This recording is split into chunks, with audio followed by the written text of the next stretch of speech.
Ludicrous Feed is proudly sponsored by Hankook, Aion tyres specially designed for electric vehicles, PowerShop for day or night EV charging plans, and Carloop, data to empower Australia's EV revolution.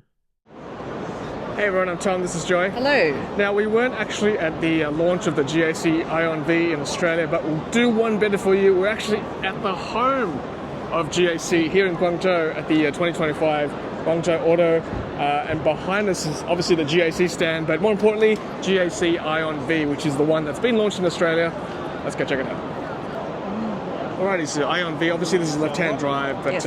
Overseas model shown here. Correct, yeah, we get an idea anyway. Yep. It's a right-hand drive, obviously, in Australia, but launched in Australia, MSRP 42,590 for the premium, starting at luxury is 44,590. Let's have a look at some of the specs. Let's pull my Google Drive spec sheet up. Here we go. So 4.6 meters in length. We'll compare that with some of the competitors in the space in Australia very shortly. It's got a power of 150 kilowatts, torque of 210 newton meters, front wheel drive, top speed of 160, turning radius of 5.6 meters, McPherson independent on the front, rear torsion beam, LFP battery, 75 kilowatt hours, pretty decent, WLTP of 510 kilometers, consumption approximately 16.7 kilowatt hours per 100 kilometers. It's got a charging rate of 11 kilowatts in Australia. Charge ports here on the front right. There you go. This is obviously the Chinese standard, but Australia will get CCS2. Can AC charge 0 to 100 in 8.5 hours apparently. V2L compatible. Max DC charge rate of 180 kilowatts, which is good. They say 30 to 80% in 16 minutes and 10 to 80% in 24 minutes, so pretty respectable. So like I said, two trims, premium and luxury for Australia. Just looking through the specs now, so genuine leather seats for the luxury trim over premium. It's got a tray table for the second row for the premium as well. Sorry, for the luxury, sorry, for the upper spec. Yeah, otherwise, not bad inclusions for the premium anyway. Car fridge also available for the luxury trim, and a 2.5 sensor for the luxury trim as well.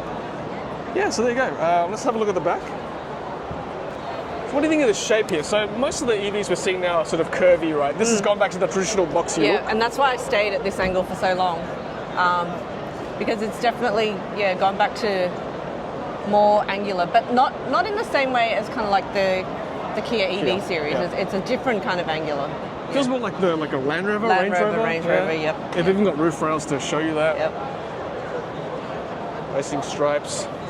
That's the licensing up the back. Again, very traditional looking, not that light bar that a lot of EVs go for now. Rear wiper, like nice, well, flat-ish look rather than a sport back. Let's have a look at the back. Its color's not bad, actually. 60/40, subfloor. Subfloor area.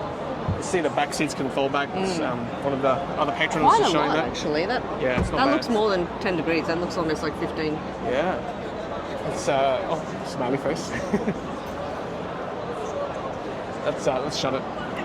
Interesting. Oh, yeah. sorry. No. I was going to say, normally the door shut button's on that side. Yeah. It's, left-hand drive, maybe. well, no, because the other cars we've seen have also been left-hand drive and it's been on the other side. Oops, sorry, no makeup. I can't hear anything. But I was going to say, was there a warning beep? I can't tell. Huge Aion. I think that's how you pronounce it. That's how I've always pronounced it. Aion. Someone's in the driver's seat, but we'll go in there shortly. Okay, so let's have a look at the interior. So that's all quite lovely. Beautiful stitching there. Looks quite nice, actually. Yeah, I was going to say, we were just waiting on another of the European journalists, and you could tell he was genuinely very impressed by the trim. Yeah. Can I just show the driver's the seat controls there? Also very lovely. There you go, there's Joy sitting in it. People who might be coming to their first motor show in China, I think they're just shocked at how far the tech has come in just a couple of just in like 2, 3, 4 years. Yeah, exactly. Yeah. Yep. You've never been to China before in a motor show, you'll be absolutely taken aback at how far the tech has come. Yep. And even the trim and the interior, it's, quote unquote European, right? Very, very And that's nice. the thing. This is just sort of like, standard features in kind of like all the cars, and it's just wowing the Europeans who are like, oh my goodness. That we've come to become used to in Australia because we get access to these We're now. lucky. We're very lucky. Very And lucky. thank you to all the Chinese manufacturers for bringing all of your cars to Australia. I know. We're very smart. Very, Yeah. Actually, the inside looks really good. Like, you may not agree with the boxy shape on the outside, but the inside looks really lovely, actually. Look, the aircon vents are here. And manual touch. Yes. Yep. Bit of piano black here. I know you're not the greatest fan of that. Got wireless charging. No head-up display. No.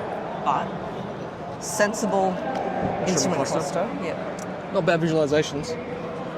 Yeah. Just show me the inside here. I didn't see. Okay, the standard. Yep. Yep. But space for. Interesting. No, one charger, One. but space for 2 phones. But space down here too. Storage down here. Yes, and ports galore. Yep.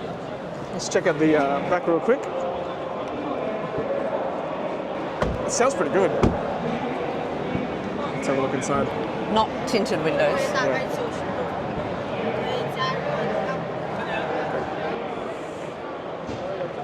USB-A port. Yep. Back here. And now tray table in the luxury trim. Yep. Just sit over there to see whether it's It's reasonable. That seat can always go back this way. Yeah, and you'll actually lean quite far back Yes, there. because we've figured out that's for the driver. Yes. That's for the PA, and then this is for the executive. Yes. Powered sunshade, good. Good. That's handy back home. Yep. Yeah. Let's pull this down real quick, show everyone what it looks like there. Yeah, good. Pretty standard. Very nice. I like this colour actually. Flat floor, good. Pretty roomy.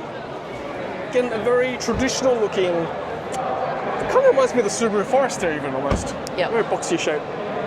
So, I mean, I don't know whether this is the luxury trim on the inside, It's got the tray table, so I think that's Yeah. probably the luxury trim, right? but we're talking 42. did you 42, say? yeah, I think 42. 44, I think. So, even for the top variant, what are we talking? 44,590 for the luxury top trim. Yeah, it's pretty good.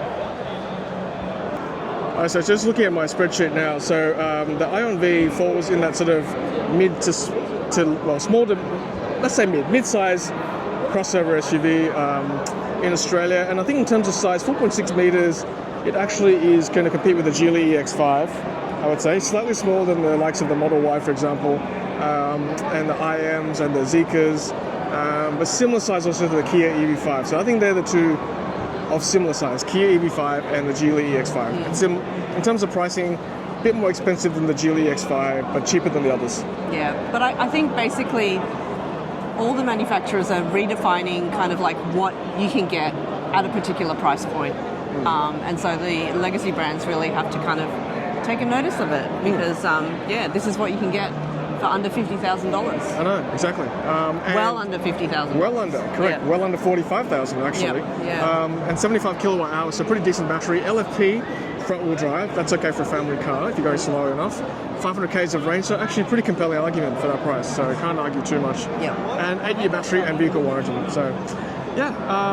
And supercharged test, obviously we'll do that when we get a test car for you back in Sydney, Australia. Final thoughts? Yeah, it's just good to see more variety. The styling is it's not my personal cup of tea, but I do know the kind of look I like is also the kind of car that other people won't. So maybe this will be better suited No, it's good to have choice. It's not the usual bubbly, it's like a more rugged looking, more traditional boxy look. I was going to say, it looks more like a normal car, which for me is like, it looks more like a normal car. Yeah. But I know for a lot of people, that's actually a good thing. It looks more like a normal car. That's so, right. Yeah, might be your cup of tea. So again, we'll get a press car for you for us to review and for you to look at back in Sydney, and obviously do a real world test on our roads in Australia. But compelling specs, good price. Thank you GAC for bringing this to Australia. That's all from Joy and myself here in Guangzhou at the Auto Show. Until next time, Ludicrous Feed, it's happy charging.